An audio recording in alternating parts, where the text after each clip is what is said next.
All right, it's time. I'm not going to use this. Drawn out how Android renders the UI. Okay. Hi. Hi everyone. This is Untitled Chapter, and welcome back to Learning Kotlin Live. This is episode 22, and today we're going to talk about some more Kotlin syntax or the design of Kotlin. So basically, that's first. I think we have already covered classes and inheritance and properties and fields. Did I? I think so. Properties and fields. I feel like I did.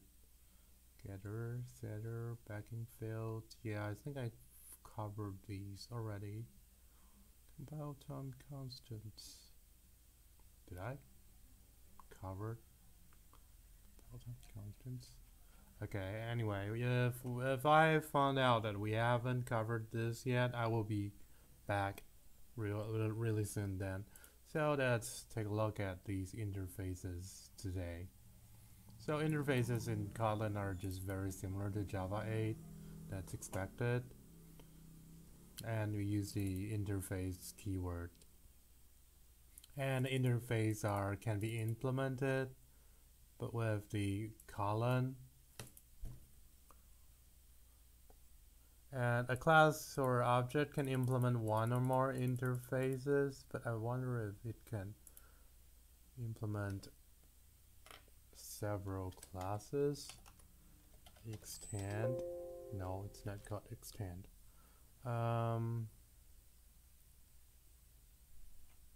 Well, is there any basics around? Nope.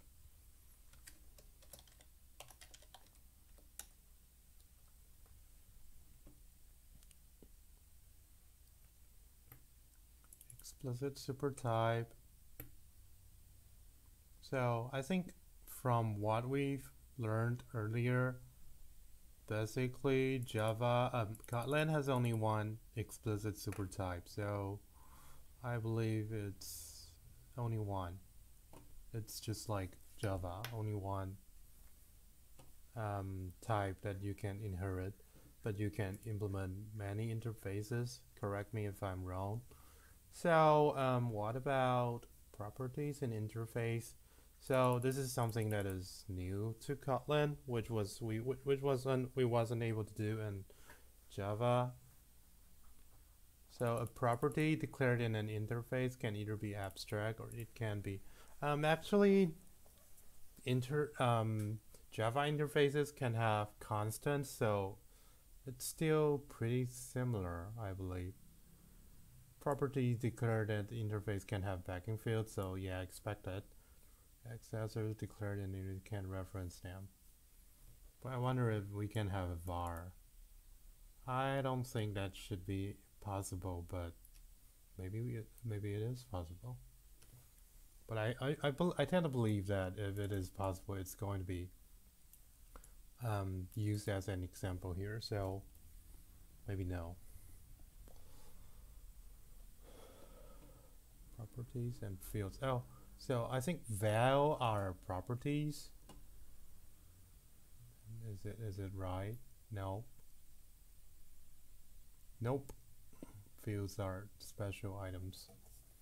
So var and val are both properties.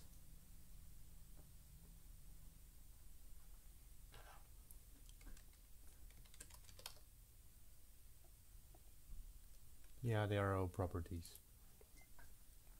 So back to interfaces. An interface can derive from other interfaces and thus both provide implementations for their members and declare new functions and properties. Quite naturally, class implementations such as interface are only required to define the missing implementations.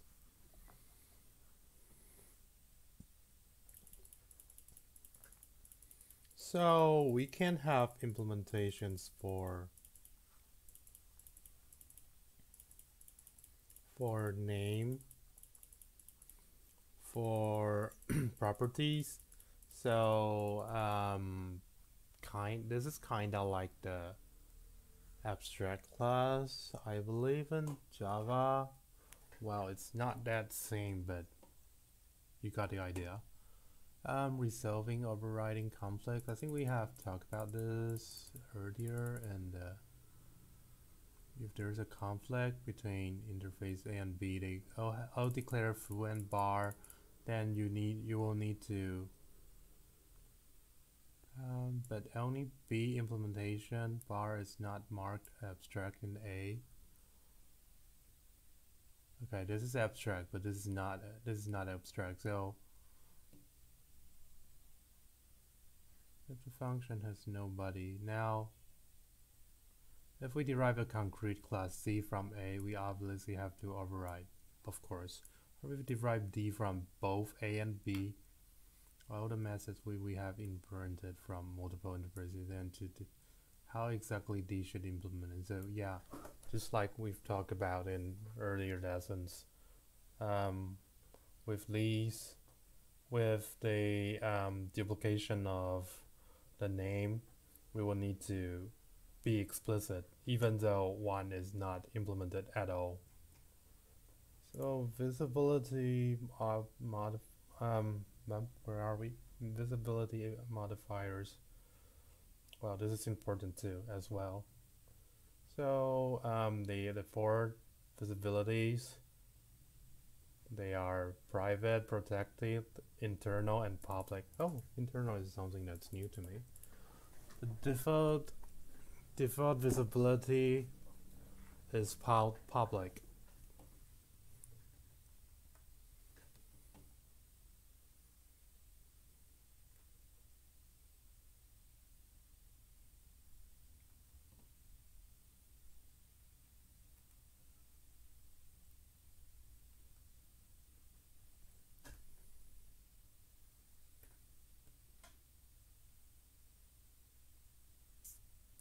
So functions, properties, and classes that are declared outside of a class are package level. If you do not specify any visibility modifier, public is used by default, so they will be visible everywhere. I mean, these are package scoped, but they are default to be public. So for private, it will only be visible inside a file, and if it is internal, it is visible everywhere in the same module. What is module? What? Why? Why are we here? Modules. Modules. Where? I don't see where I...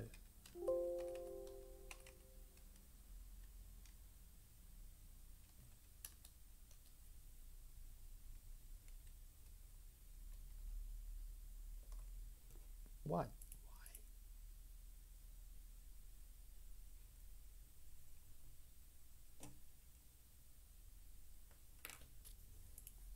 So what is that module? I don't get it.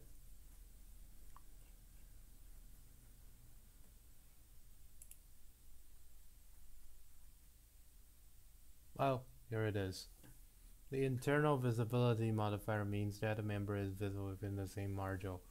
More specifically, a module is a set of Kotlin files compiled together. Okay, so that can be an IntelliJ IDEA module, a Maven project, or a Gradle source set. Or wow, this is a little bit complicated.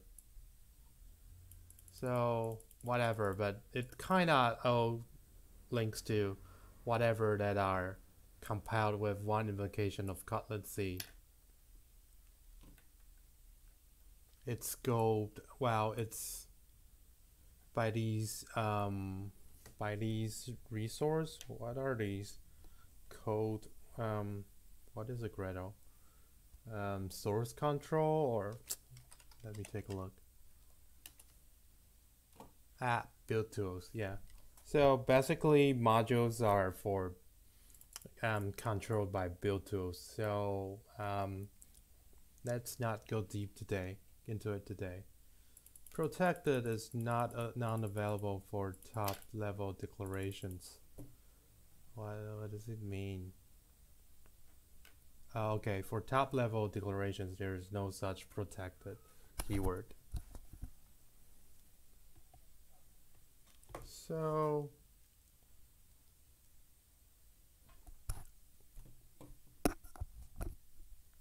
even if you want to use a declaration, use visible properties or whatever from another package, you still need to import it. And here's example package foo. So these are private found foo. This will only be visible inside example.xkt, and public it's going to be visible everywhere if you import it properly. And it has a private setter. Well, internal is just, let's just skip it now. For classes and interfaces, members declared inside a class or interface, there are still 4 keywords that you can utilize. Private means visible inside the class only, including all its members. Okay. So that means any classes that is its member. Protected, it's same as private plus visible and subclasses too, expected. So any client inside this module who sees the declaring classes sees its internal members. Any client inside this module who sees the declaring classes. Okay, this is just a little bit too much for me again. So let's skip this internal. Any client who sees the declaring class see. So what is this client? I think these clients are the user of this class. So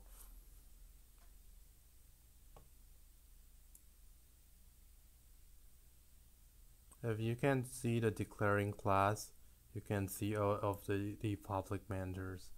If you can see this class through internal, then you can also see all its internal members.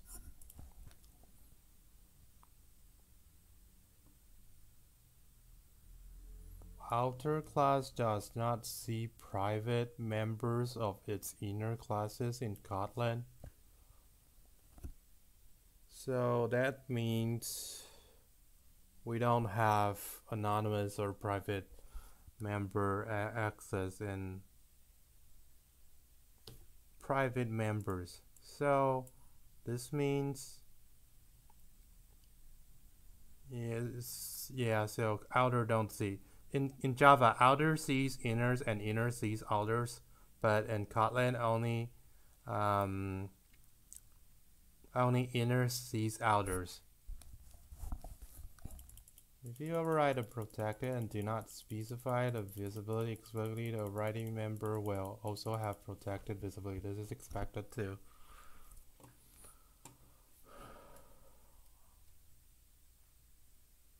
I'm not going to look at the example now. Okay, let's just look at it then. Private, we have an open class outer. There's a private val, protected internal, and a public one.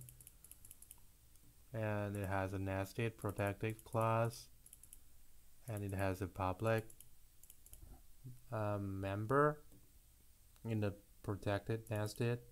So if we have a subclass that overrides outer, it cannot see this private variable. Yeah, cannot see private fields, private properties, and it can see protected, of course, and internal, of course, because it's in the same file, and public, of course. and because it inherits outer, and so because private means visible inside this class only, because it is protected, so you can't see this nested. So because it can see the nested, so it can also see its E, and it can override this value B, and because B was protected, so it's protected again. And how about an unrelated, which does not inherit outer, so it takes outer, then only O dot D will be, and O dot C will be visible. They are the same module, of course. And nested is not visible, so nested.e is thus also not visible. That's it. Let's look at the constructor. To specify a visibility of the primary constructor of a class, use the following syntax. You need this constructor keyword. Yeah, this is also expected, and we have learned about it earlier. Local declarations. So for local declarations that comes in a function or wherever, they cannot have visibility modifiers. So basically it's just very similar to Java, except that outer class don't have inner class don't have visibility to outer classes, or was it? Yeah. Outer class does not always have visibility to its inner classes, so these inner classes is somewhat static, which prevents us from, I think the purpose was to prevent us from memory leak. So we have read extensions as well, I believe.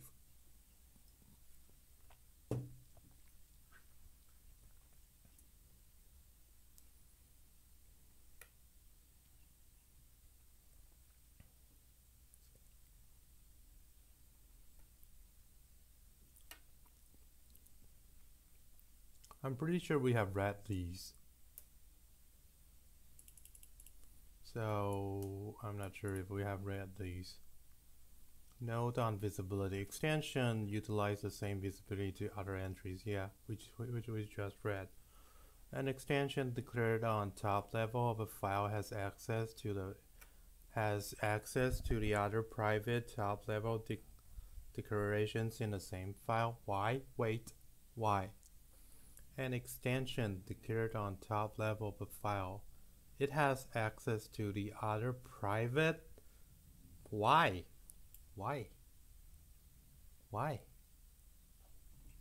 Let's go back to where we are. Private top level.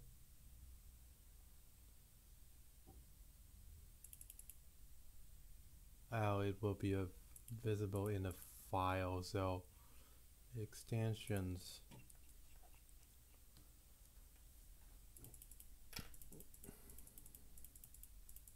in the same file. Yes, of course.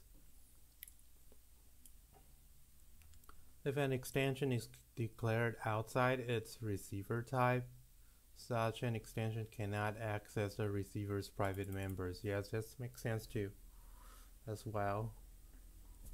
So motivation in Java, we are used to blah blah utils. Local classes are always getting in the way. We can use static imports and get this. Swap, blah blah. Okay, I think we have read these as well. We don't want these collection imports, kinda. We don't want that. Yeah. Data classes, this is something that's new to me too. Let's take a look at that. So there are classes that we create who only holds data, like DAO, data access objects, and DAO or POJO. I don't know which one is which one actually. I don't know those difference to be honest.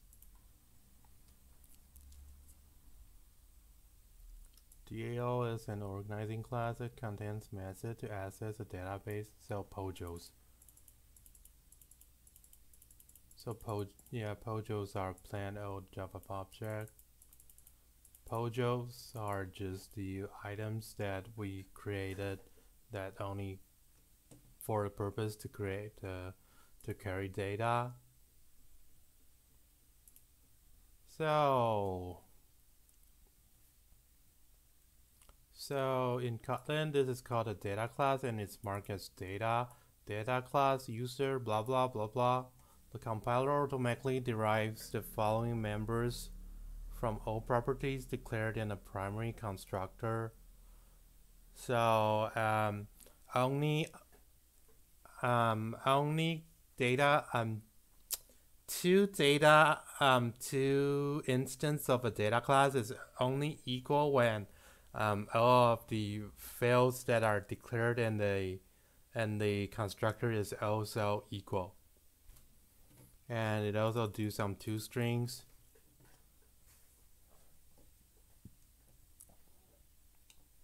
What are component and functions? Destructuring.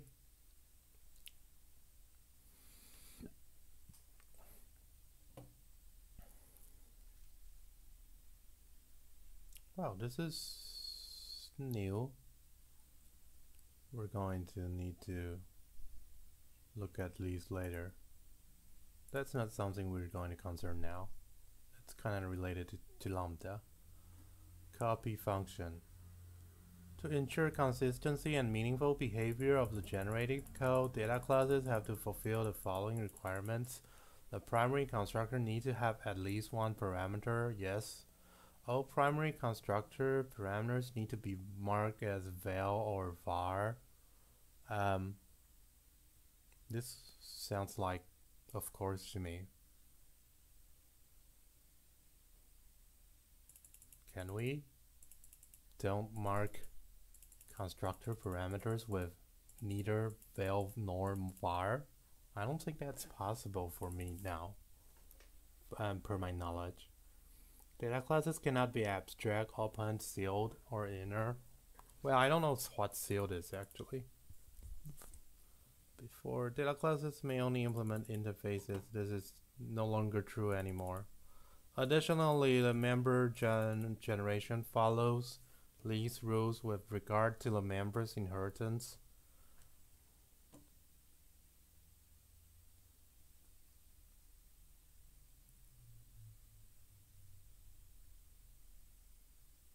If we have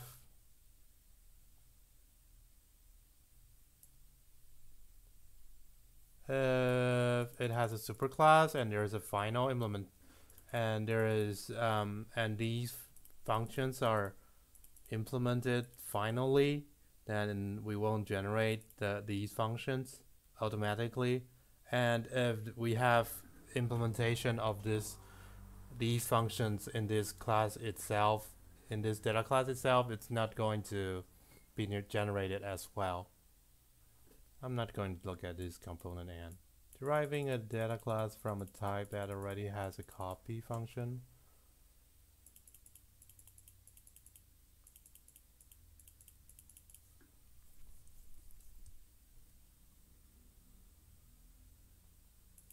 So you can't derive a data class that already has a copy function. Providing explicit for a component and blah is not allowed, of course. Data classes may extend other classes. Yeah. On JVM, if a generated class needs to have a parameterless constructor, default value for all properties have to be specified. Okay.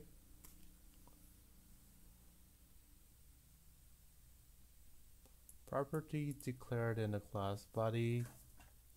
Note that the compiler only uses the properties defined inside the primary constructor for the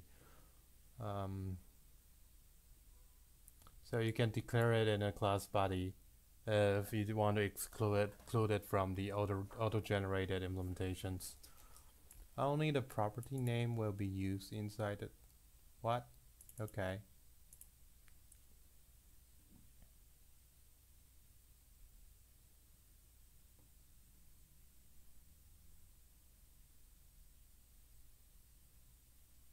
Okay, this is just talking about they can have different ages, but they are the same person.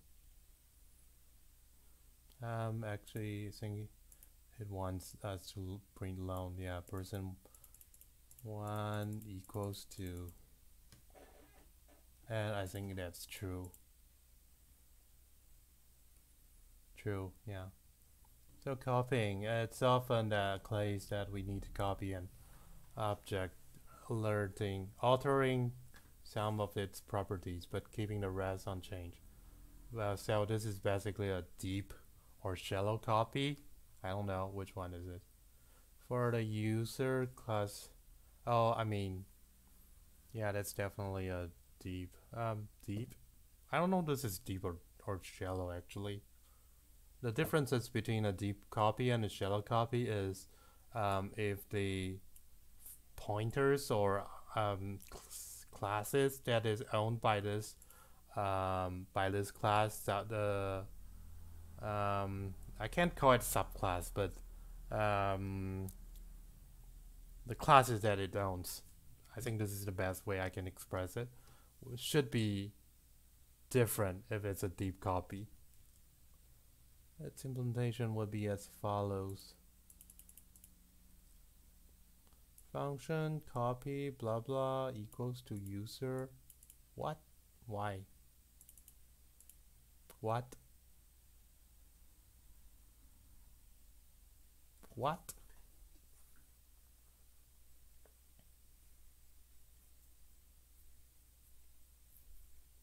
Oh, okay. So it's that defaults to the same as the constructor.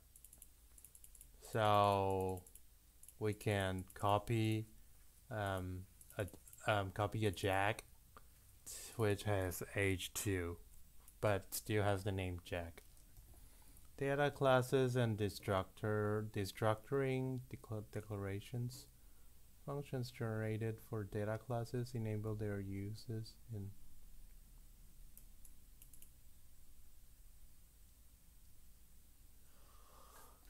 there is a user which is Jane of age 35. This looks like the n component n functions, which I have not visited yet. Destructuring declarations. Okay, so that's the purpose of it, is to take out only the properties. That's what I believe. We're going to look at it someday. Component 1, component 2, yeah. The standard library provides pair and triple in most cases, though named data classes are a better design choice because they make the code more readable. Yeah, but pair and triple also itself are, I mean, kinda easy to understand for very simple ideas. So I believe that's all for today. Let's take a look if there's anyone watching. Nope. So that's all for today, and I hope you enjoyed the content today. See you tomorrow. Bye bye.